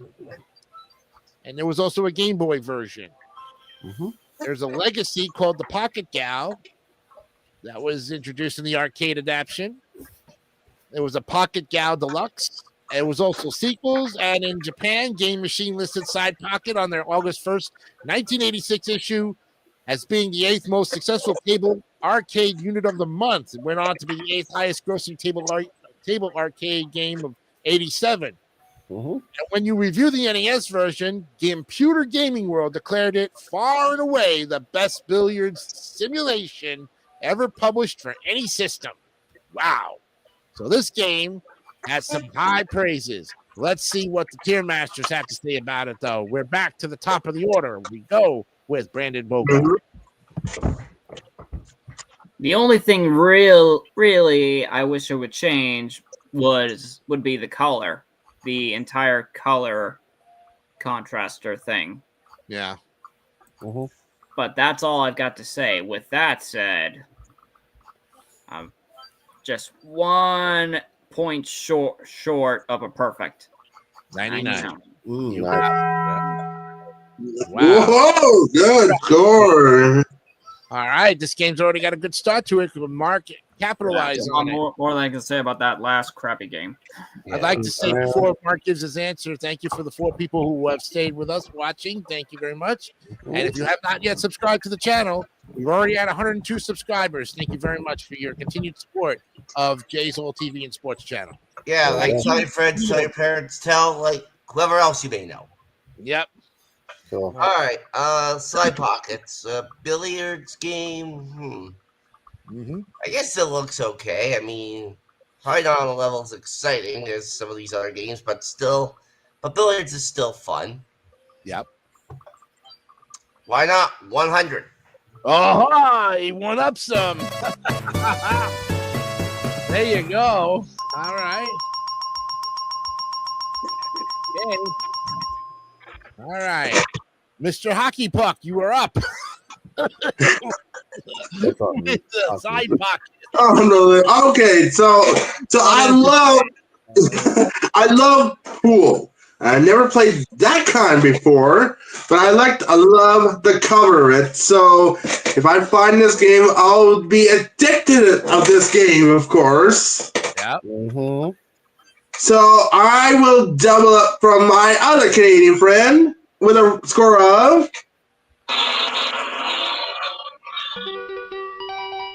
100. You got it. There it is. Perfect score. We got another one of those ding, ding, ding, ding, ding, ding. Yep. I apologize for calling you Hockey Puck, Andrew. Sorry. That's all right. That's all right. That's all right. That's all right. Johnny, what about Side Pocket? All right, looks like an interesting game, I'll say. Never really seen much of it, played it, but just your traditional pool game from what it looks like. I'm gonna give it 82. 82. Oh, Yeah. wow. We broke the streak a little bit there, and now we go to Mr. McVeigh. Seffi, what do you got to say about Side Pocket? Not bad. I remember, as you mentioned in the description, it's an arcade title. Mm-hmm. And this is a little bit easier, but still kind of tough. I mean, if you don't know how to aim a billiards ball, it's going to have a tough time. But other than that, it's still pretty fun. This is probably going to be 95 material for me. 95. Ah. Oh, yeah. Now, having played billiards myself, and I love it, I think this is one of the first games I attempted to try because I think from the way they set this game up, all of the other billiards games you play on your phone or you've seen on other consoles have taken ideas from this one game. And I must say, the cover art is fantastic. The balls look right there and very clear, even for NES. Probably if you played it on the Super NES, it'd probably be even in more detailed graphics. Mm-hmm. So for the 8-bit system, I give this one, I double up with my friends who gave it 100. 100. Yes. What a change of pace, man. All right, let's average it out. Oh, yeah. Oh, yeah.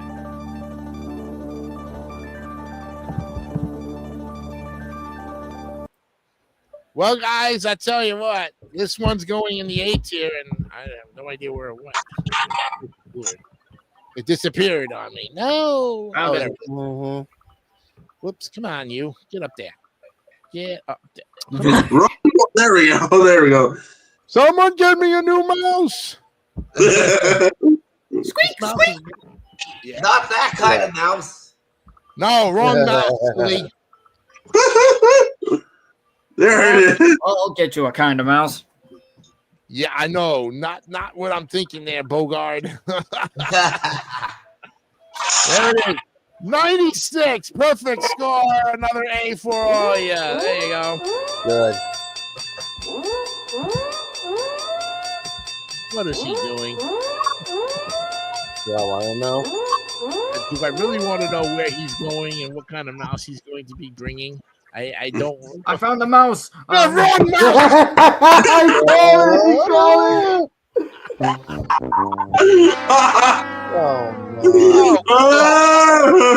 Smoke weed every day. Yeah. No, Bogard. No. I've seen enough of that. What was that? Brandon, wrong time. Is this not what Jason wants? This is the one he wanted. Yeah, I want something like this. Only that doesn't, yeah. Like that. Simplified. Oh, I mouse. know. Because Explosion made me lose my damn mind. Oh, jeez. Good mama. That's where he gets Zombie Nation.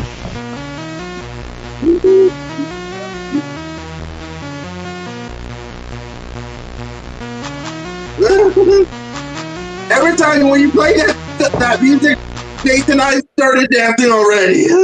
You know it. All right, guys, let's go to the next one here. We're keeping up the pace. Next up, Yeah. looks like it's Silent Service. Yes. Oh, yes. All right, this is put out by Ultra Games. Konami, Gianni, Konami, Yes. Rare, December 1989. It's a submarine simulator video game. Ooh, Right. ho, ho, ho.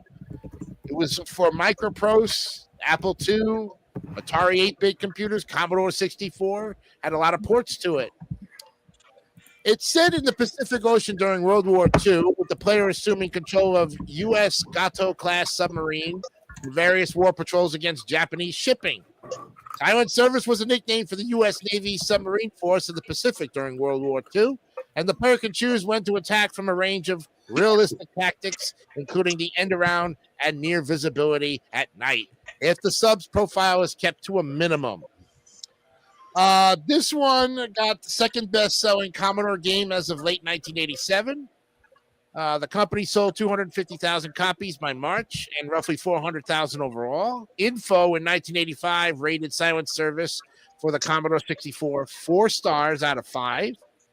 Computer Gaming World in 86 called Silent Service easily the best submarine simulator for its simplicity of use and execution. Wow. They also got our best, the Charles S. Roberts Award for Best Adventure Game for Home Computer of 85. Mm-hmm. Very interesting. Okay, we now go to Mark Leota with his look at Silent Service. Okay, I've never heard of this one either. Ooh. Looks kind of interesting there. If you go give this one a 78. 78. Okay. Got it. All right. And Andrew, you're up with Silent Service. So I never heard this game, and I look at the cover, and I thought that almost familiar of the game of Battleship. Yeah. But I look at there's that little thing almost going to attack the submarine with like a land, almost like a sea landmine, of course. Mm-hmm. So for that, I will stay in the A's 95. 95. We have a Taco Bell for you. Okay. Mm-hmm. Gianni, one of those Konami games with Silent Service. Yep, have not heard of this one. Looks kind of interesting, I will say. There we go. But looks like a ship or something in the ocean from what I'm seeing. Oh, I see. Yeah, you are in the ocean. So kind of interesting on this one. World War II submarine. 72. Ooh, 72. Okay. All right. Okay, Scott, you're up with Silent Service. This was a pretty cool idea here. It's like a submarine simulator here. Kind of makes you think, this was like Hunt for Red October before that game ever came out. So, Mhm. so like I said, it's pretty cool. And of course, the cover looks amazing. So Oh, yeah. by that factor alone, it's an 85. An 85. All right. Good job. Okay, Brandon Bogard, you're up with Silent Service. I'm not gonna lie. This seems both dangerous and confusing at the same time. Mhm. But Dangerous. at least they have a motto. The motto is find 'em, chase 'em, sink 'em. Yep. Good motto to Make live a by. rap out of this. Find 'em, chase 'em, sink 'em. Hey, find 'em, chase 'em, sink 'em. Hey. And make them die. Yeah, there you go. Yeah. Oh, true. But I'm afraid I'm gonna have to give this a 68. Oh, That's I really thought I got his hopes up high with it, But then again, shoot him down and then yeah. put him in the pot. Dang. All right. Great cover art. Love it. Looks like 20,000 Leagues Under the Sea, for a minute there. Pretty much, yeah. I would probably like this game if I rented it first because, my motto is if we rent it and you like it, you buy it. But maybe probably a very high-priced game because it came out so late in the drop there in '89. But then again, those NES games were either low-priced or high-priced. Yeah, true. Toys R Us really had this going on which games were on sale, which were reasonably priced, and which ones were not even close to your parents couldn't even buy it if it was a $75 game, Right. You better like it if your parents wanted a $75 game, If you wanted a $75 game, you had to really earn it. Yep. I'm gonna say 90. Yeah, 90 is a good one. Taco Bell. Yeah. I mean, I haven't played it, so I got to take 10 points off for not playing it, but the cover art's saving it right now. Yep. Right. All right, we have our scores. Let's go ahead and average it out.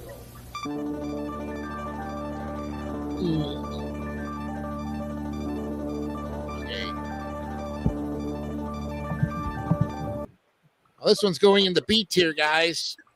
81.3. Nice. Oh, too far. Right there. Okay. Yep. Very good. And another B for you tonight. Thank you to our 5 watchers out there. We appreciate you. Keep it going to all your friends. We're on here 9 p.m. Eastern Time, 10 in the Central. Well, no, not 10 in the Central. More like 8 Central. 8 Central, and then 6 p.m. in the Pacific Time. Yeah. I went from 9 to 10 to 11 to 12. You're going the wrong direction. I'm going the wrong way with that's daylight savings. Yeah. If we say 10 o'clock, it would be in the East Coast, like like New Brunswick or Nova Scotia. Yeah, exactly. All right, next up, guys, is an interesting helicopter and looks like silkworm. Whoa! Oh yeah, I know this one. Ooh. Life that I think they would after a worm in this case. That it's by Tecmo, another great company, American Sammy, June of 1990. This is a horizontally scrolling shooter video game. Yep. Inspired by the 1991 game SWIV or SWIV. Even though it was not a direct sequel, it followed the same core gameplay design of a helicopter jeep team, albeit as a vertically scrolling shooter instead of a horizontally scrolling one. And it was described as inspired by and a spiritual successor by several reviews, both of the time and contemporary, respectively. Yep. Let's see. In Japan, Game Machine listed Silkworm on their April 1st, 1988 issue as being the 5th most popular table arcade unit at the time. The game was well received. Your Sinclair praised the 2-player mode and the sound effects. And there's also a legacy, too. All right. This time we start off with Mr. Hawking. So I never heard this. When I look at the cover, okay, that is a nice action game, of course. Mm-hmm. And of course they got the helicopter, and of course the Jeep with a machine gun on top of the roof. Yeah, there you go. Shoot him down, baby. Shoot him down. Yeah, shooting down the bad guys. That's all it takes. Yep. So for that, I will keep it. Once again, I'll keep it in the A tier, 97. 97, another Taco Bell for Andrew Hawking. I think after this game, you're going to go to Taco Bell and have some dinner there, Andrew. No, maybe I'll saving that for lunch tomorrow. Maybe I'll save it for lunch tomorrow. That's all it takes. Okay. Gianni, you're up with Silkworm. Silkworm. Okay, I've not heard of this one. Yeah. Interesting one, I'll say that. Mm-hmm. But I thought there would be a worm. I was not expecting that, but cover art does look cool. I will tell you that. Yeah, I like that. I'm gonna give this 74. 74. Okay. Interesting there. Okay, Scott. Silkworm. Yeah, this is an arcade title. Yes. So yeah, and I like the fact that I think if I was right, you could do either a helicopter or sometimes also a jeep. I think. Yeah, Scroll Yeah. here. Now, I actually thought this was fun when I saw this in the arcades years ago, and I kind of like it. It's a 90. I said 90. 90. Oh, another Taco Bell. Wow. Yep.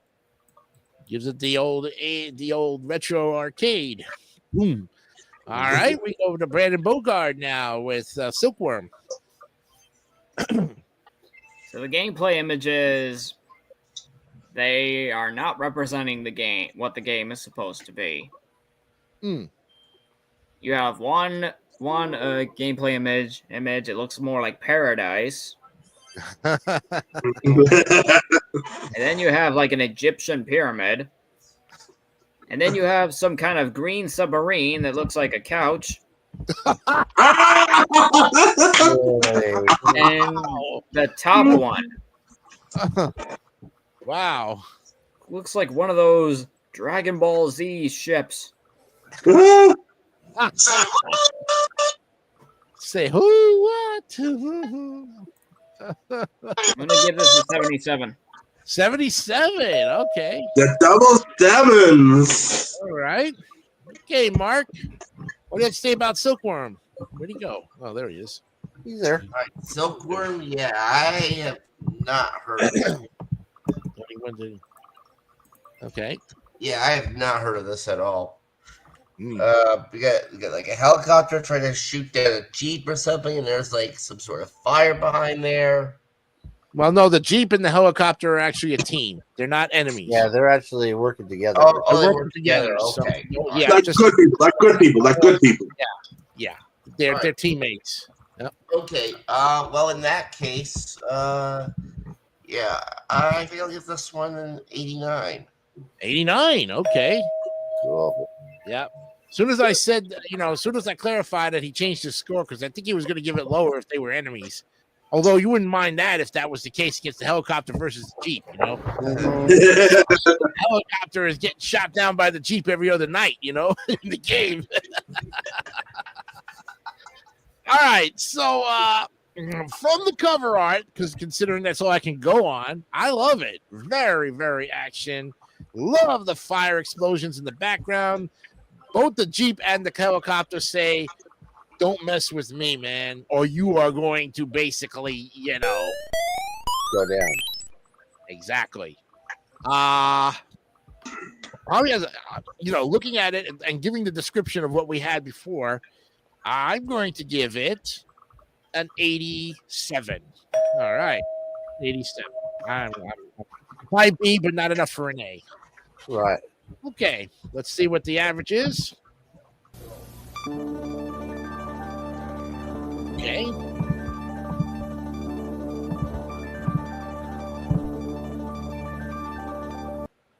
Can I grab this thing or not? There we go.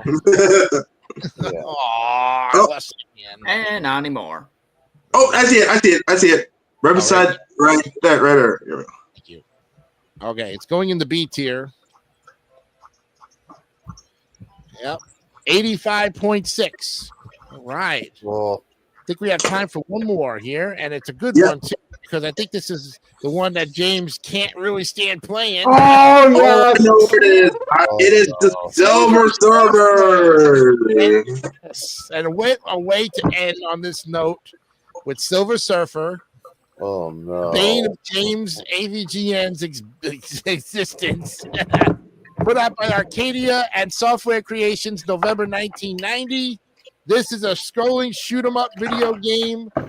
And this one was mad hard. Yes. And it's also based on the Marvel Comics character Silver Surfer.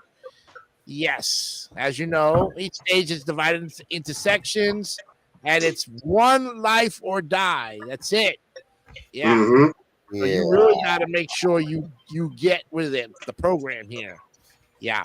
Silver Surfer received mostly mixed reviews, and while enthusiastic about the game's presentation, GamePro also noted its intense difficulty, as well as James's difficulty too. You'll battle seemingly endless waves of tanks, monsters, mutants, ghosts, bats, and robots. Opponents always attack in groups, and most take several hits to destroy, and none of them are slow. The music of the game, however, is highly praised for its composition and technical accomplishments. All right. Now we go to Johnny. Johnny. Gianni's the same. All right. Huh? Yes, a classic one. It is Yes. a hard game. One life. And we all know what he says. Touch everything, you die. Die, die, die, die, die, die, die, die, die. All of that. Yes. Very hard game. Mhm. It's the only part I remember from the episode. I mean, it's a classic line. I never saw so much cursing from him in that game. I think there's worse, maybe. I don't know. But Yeah. that one He is really that one went is off the deep bad end. for him. That is Well, that was the whole idea about him: is the angrier he got, yes. funny, and the more Exactly. views he had. Yes. Yeah, pretty I'm gonna much. give it 55. Oh You know, it had to go in there. wow! Oh my gosh! After all of that, Yucky. holy cow! Oh. Okay. All right, Scott. What do you have to say about Silver Surfer? Enough said. 50. Oh wow! What happened to the Kingdom of New Jersey? Oh, he's back. We lost him. It's all right. It's Oh, there he is. Wrong button. Click. Yeah, I know. You would you cut Let's put yourself him back to where it was before. Okay. Oh man. You are up with Silver Surfer. Ooh. We have a 2F so far.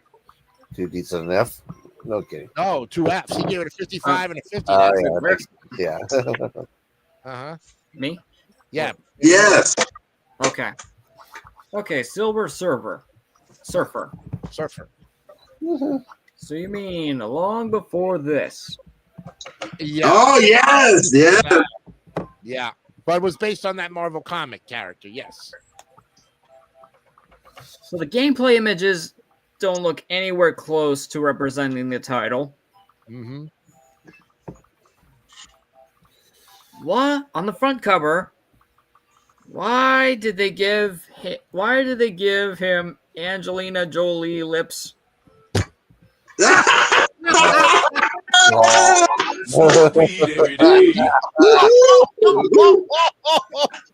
Jeez, oh God. Angelina Jolie lips. I cannot believe this. Wow. I cannot believe this. Well, there you go. Put it in a nutshell. You know? Yeah. I mean, hey, it could have been worse. They could have given a wing-a-ling laying on the bottom, but thank God they didn't do that. that. I'm afraid I gotta give it a 63. Oh, Ooh. and And look at him, and of course, and Brandon Bargard, he got lucky again. He has 35 seconds left. uh-huh. Okay, Mark, what do you have to say about Silver Surfer? All right. Well, I actually did want to get this for my NES collection at one point, but someone kind of taught me out of it. Ooh, And it's none of you that's in this stream right now. It was someone else. And I'm actually kind of glad they did, because I could guarantee you, if I had actually bought this and tried to play it, I could guarantee you the controller probably would have been thrown. mm. Yeah. I mean, one life or bust, yeah. Like, that's just a perfect example of how very unforgiving a lot of these NES games are. Exactly. That's why James couldn't stand some of them. So, Especially. yeah, my lowest score all night as a result of that, 55. Ah, double. Oh. Yeah, there was a double 55 in there, and we get another 55. Oh boy. Mhm. Okay, Mr. Hawking, how will you fare on this one?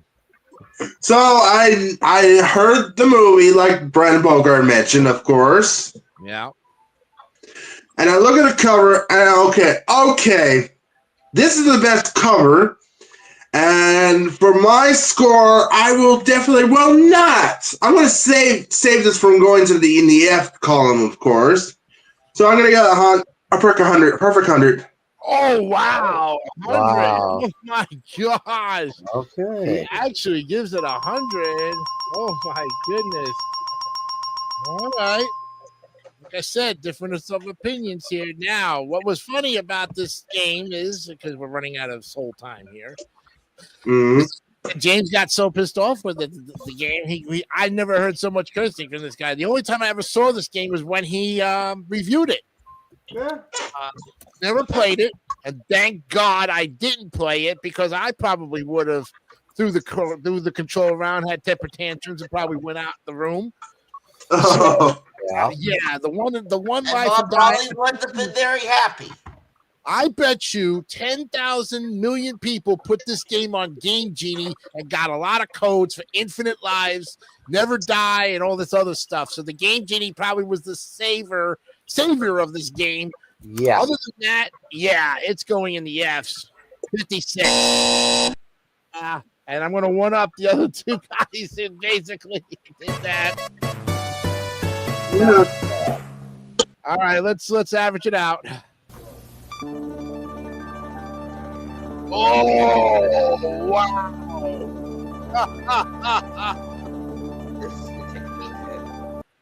Mr. Hock, the only one that saved this game from going in the Fs. It's 63.1. Wow. Oh boy, Hey. Whew. going in the Fs for sure. And Yeah. gonna do it. Yes, that is the end of our game, and we're going to shut him down. Oh my goodness, we've had fun. Yeah. Yeah. We have had so much fun with this edition of the show. I'm going And to say, now we were worried about where am I situation. while I'm waiting to save this, go ahead and give the times and statistics, please. So that Okay, so the third and fourth quarters, I added them together. Jason, you finally got one. Hey, I finally got one. Yay! Great. All right. I wish Brendan Bogart should have got one tonight. That was a lot I had to say about these games. Yeah. Sure. So Scott has another 3 more in total. Figured. Okay. There you go. Let's see. Both Mark and the King of New Jersey got another 2 more each. Cool. Nice. And I got one more for myself. Good job. And at the end, I'll be a timekeeper update, of course. All right. Nicely done. Okay. So when we come back next week, we're going to be looking at the Simpsons sets of games. Yeah. Oh, wow. That should be fun. Yeah. All right. And don't forget the update from Mr. Brendan Bogart about the numbers, of course. Yes. How many games did we look at tonight? And well, I don't have for tonight. I have in total. I Oh, It's only think in for total. tonight, I think it was 16. 14. I think 14. okay. That's good. That's 10 plus games a night. We're getting close. Yeah. So right now, 536 out of 710. Nice. All right. Okay, guys. We're going to be looking at that Where Am I now? Okay. So after all those clues, Mr. Bogart, where am I? Okay. The last clue you said says something about Atlas. Yeah. My last guess, we're going to change very quickly. Atlantic Ocean. You got it. There it is. That's right. Finally got one, Mr. Bogart. Nice going. Yeah.